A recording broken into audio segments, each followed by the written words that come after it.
मैं fully credit New Zealand की batting को देता हूं। जिस तरह उन्होंने फास्ट बॉलिंग पे अटैक किया, स्पिनरों पे अटैक किया, मेरी समझ से बाहर है कि हमारे जो स्पिनर्स हैं, आज तो बाउंड्रीज बड़ी थी कि उन्होंने बॉल टाइट लाइन पे क्यों नहीं की। और हमारे जो फास्ट बॉलर्स हैं, आप ये देखिए, उन्होंने वेरिएशन के साथ बॉलिंग की है। तो न्यूजीलैंड की विकेटें इतनी बाउंसी आप कह सकते हैं नहीं थी, थोड़ी सी डबल पेस आप कह सकते हैं थी, उसमें उनको विकेटें मिली। उसके बाद जो स्पिनर आए हैं, मेरी समझ से बिल्कुल बाहर है कि वो उन्होंने आधी विकेटों पे बॉल करके सामने छिक्के खाए हैं। क्या ये क्या छोटी ग्राउंड तो नहीं थी यार, बड़ी ग्राउंड थी। इधर आप प्रॉपर बॉलिंग करते तो मेरा ख्याल है कि बहुत ही एक अच्छा मैच होना था। सिर्फ स्पिनर दो बॉल कर रहे थे, या आधी विकेट पे कर रहे थे, या बिल्कुल मुंह पे बॉल कर रहे थे, जिसमें उनको न्यूजीलैंड के बैट्समैनों को इतनी कह सकते हैं आप कि रुकावट नहीं हुई। उन्होंने सिर्फ सामने टारगेट किया, हाफ बॉलीज को भी और फुल बॉल को भी। उसमें स्पिनरों ने बहुत ज्यादा स्ट्रगल किया, फिर उन्होंने एक अच्छा टारगेट सेट करके पाकिस्तान के सामने खड़ा किया। नो डाउट उसमें न्यूजीलैंड की बैटिंग ने अच्छी बैटिंग की, लेकिन इसमें कुछ हमारी फील्डिंग इतनी अच्छी नहीं हुई, जो कि हर मैच में कहा जा रहा है। हमारे खुदारा अपने फील्डरों को हमें ये मैसेज पास करना चाहिए कि जहां पे राइट टाइम है वहां पे हमने स्लाइड करनी है, राइट टाइम है वहां पे हमने डाइव करनी है। ज्यादातर हमने बॉल कोशिश ये करनी कि हमने भाग के या स्प्रिंटों में हमने वो बॉल पकड़ना है। लेकिन वो कहते हैं ना कि जी टीवी पे आने के लिए वो स्लाइड मार रहे हैं, या कोचेज उनको ये बता रहे हैं कि देखने वालों को पता चले कि यार हम फील्डिंग पे बहुत ज्यादा एफर्ट कर रहे हैं और फील्डिंग सेशन हम लोग करवा रहे हैं। फील्डिंग सेशन ऐसे नहीं होते, उनको थोड़ा सा समझाएं कि फील्डिंग सेशन ऐसे भी होते हैं। अगर आप क्लीन बॉल पकड़ें, अच्छी थ्रो करें बाउंड्रीज पे, अगर आप ये देखें कि लास्ट ओवर चल रहे हैं, फिर लास्ट ओवरों में हमारे जो बाउंड्रीज के फील्डर थे वो आगे खड़े हुए थे, फिर भी उनके पास से या ऊपर से बॉल जा रहा था, उनको वो पकड़ना उनके लिए मुश्किल हो रहा था।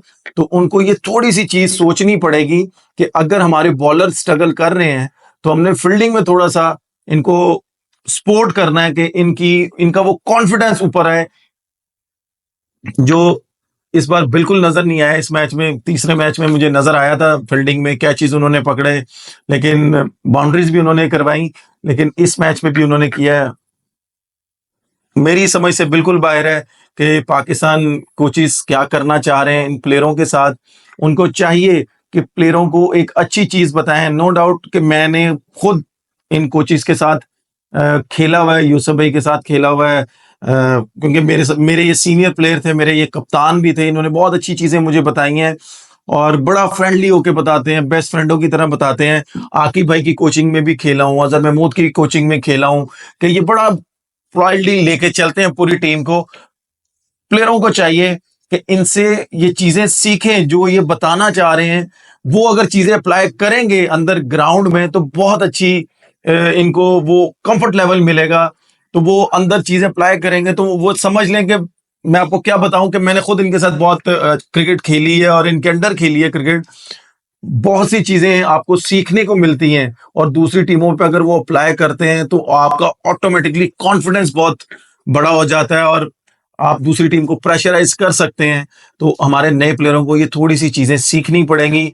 और दूसरा मेरी रिक्वेस्ट ये है कि पाकिस्तान कोचिज से, कि जो लोग बाहर बैठे हुए हैं, सीरीज तो हम लोग हार ही गए हैं, जो लोग बाहर बैठे हुए हैं आप उनको ग्राउंड में लेके आए और उनकी भी एबिलिटी पता चले, उनका भी आप कह सकते हैं कॉन्फिडेंस पता चले, कि इससे हमारा बेंच स्ट्रेंथ भी पता चल जाएगी हमें, और हमें पता चल जाएगा कि भाई हम कहाँ पे स्टैंड करता है हमारा बेंच स्ट्रेंथ, या हमारी आने वाली 5 या 10 साल की क्रिकेट कहाँ पे स्टैंड करती है। हमने ये नहीं करना कि जो लोग बाहर बैठे हुए हैं हम उनको हर टूर पे लेके जा रहे हैं, सैर करवा के वापिस लेके आ रहे हैं। एटलीस्ट उनको अंदर लेके आए, जो आप समझते हैं। हमारे टाइम पे भी ये होता था, हमारे कप्तान भी ये करते थे, अगर हम सीरीज हार जाते थे या विन कर जाते थे, जो बाहर लोग बैठे होते थे उनको वो हमारे कप्तान अंदर लेके आते थे। इस तरह उनका कॉन्फिडेंस भी बड़ा होता रहता था, और अगर वो टीम के साथ ट्रेवल करते थे, जब उनकी जरूरत पड़ती थी, कोई मेन प्लेयर अनफिट हो जाता है या उसकी फॉर्म नहीं लगती थी, तो जब वो बेंच से उठा के उनको टीम में डालते थे तो बिल्कुल भी फर्क नहीं पड़ता था टीम पे कि यार नया लड़का इतनी देर के बाद मैच खेल रहा है। तो ये थोड़ी सी मेरा ख्याल है आकिब भाई को सोचना चाहिए, क्योंकि आकिब भाई जब मैं भी खेल रहा था तो वो इस तरह मशवरा देते थे। वो नो डाउट उस वक्त हेड कोच नहीं होते थे, बॉलिंग कोच होते थे।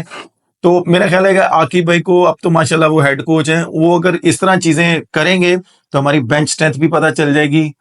और इस तरह हमारी समझ लें कि सी टीम तो मैं अभी कह नहीं सकता, बी टीम सामने आ जाएगी कि भाई हमारी बी टीम भी रेडी हो रही है आहिस्ता आहिस्ता T20 में।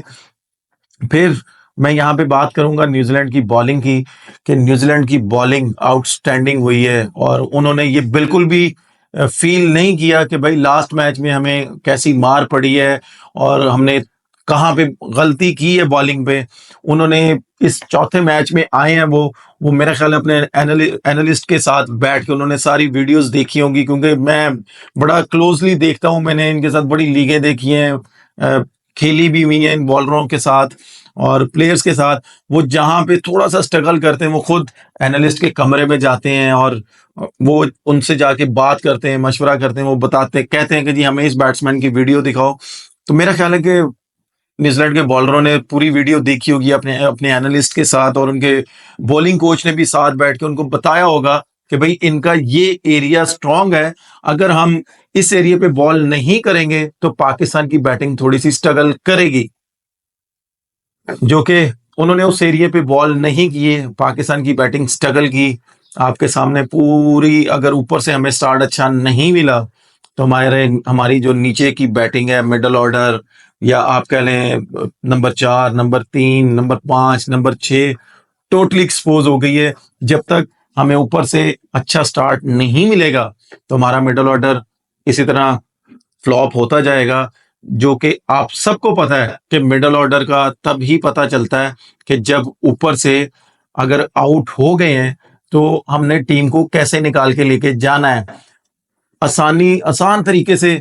तो हमें ये पता चल जाता है कि यार हमने 5-6 बॉल खेले, हमने 12-13 किया जी, स्ट्राइक रेट इंप्रूव हो गया, हमने पावर हिटिंग कर ली, ये कर लिया, वो कर लिया। भाई साथ साथ मैच को भी लेके चलना होता है। अगर ऊपर से आउट हो गए हैं तो उनको ये फील हमने करवाना है कि यार कोई बात नहीं, अगर आप ऊपर से आउट हो गए हो तो ये जिम्मेदारी अब हम पे पड़ी है एज ए मिडल ऑर्डर, तो हमने टीम को निकाल के लेके जाना है। तो इस तरह ही गेम अवेयरनेस आएगी, या आप कह सकते हैं कि एक टीम बनेगी। सम टाइम होता है कि ऊपर से आउट नहीं होते, मुश्किल कंडीशन होती है, ऊपर से आउट नहीं होते, वो पार्टनरशिप बड़ी करते हैं, मिडल ऑर्डर्स को थोड़ी सी आसान कंडीशन में अंदर फेंकते हैं, तो मिडल ऑर्डर वहां पे अपनी हिटिंग करता है। तो फिर इसी तरह अगर ऊपर से किसी ने नहीं स्कोर किया तो मिडल ऑर्डर करेगा। मिडल ऑर्डर को अगर आसान कंडीशन मिली है तो वो ऊपर वालों ने ही दी है। फिर उसके बाद आर राउंडर आ जाते हैं, आर राउंडर्स भी एक अच्छी हिटिंग करते हैं, तो एक टीम डेवलप होती है। मैं फिर, जो कि मैंने पाकिस्तान टीम पे बहुत बात कर ली है, मैं बात करूंगा न्यूजीलैंड की बॉलिंग की, कि उन्होंने एक वीक एरियाज को हिट किया है पाकिस्तान की बैटिंग। जो कि न्यूजीलैंड की बॉलिंग ने पाकिस्तान के स्ट्रॉन्ग एरिया पे बॉलिंग नहीं की, उनके वीक एरिया पे बॉलिंग की। मैं फुली क्रेडिट देता हूं न्यूजीलैंड की बॉलिंग को और उनके बॉलिंग कोच को कि उन्होंने जिस तरह का वर्कआउट किया पाकिस्तान की बैटिंग पे।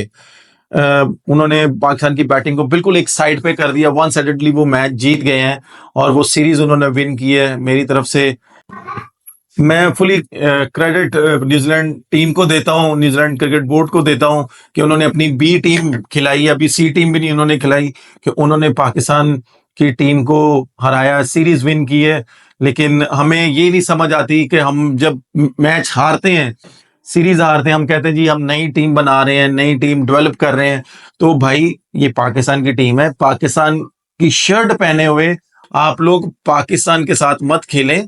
अगर आपने लड़के आजमाने हैं, खिलाने हैं, तो भाई पाकिस्तान की डोमेस्टिक में खिलाओ, पाकिस्तान के 8 ओवर करवाओ, वहां पे लड़के तैयार करो। स्टेट अवे आप छोटे, जो एक 200 स्कोर नहीं करता, 500 स्कोर नहीं करता, आप उठा के उसको ग्रीन कैप दे देते हो, इसलिए हमारी क्रिकेट नीचे जा रही है और पाकिस्तान का खुदारा नाम ऊपर रखें। आप ये देखें कि तीसरे मैच में हमें विन मिली है, तो हम सबके चेहरे पे कितनी खुशी आई है as a fan, as a cricketer, यार आउटस्टैंडिंग हम लोग मैच जीते हैं। तो ये इस तरह नहीं होता, इक्का दुक्का तुक्का लगना था वो लग गया है।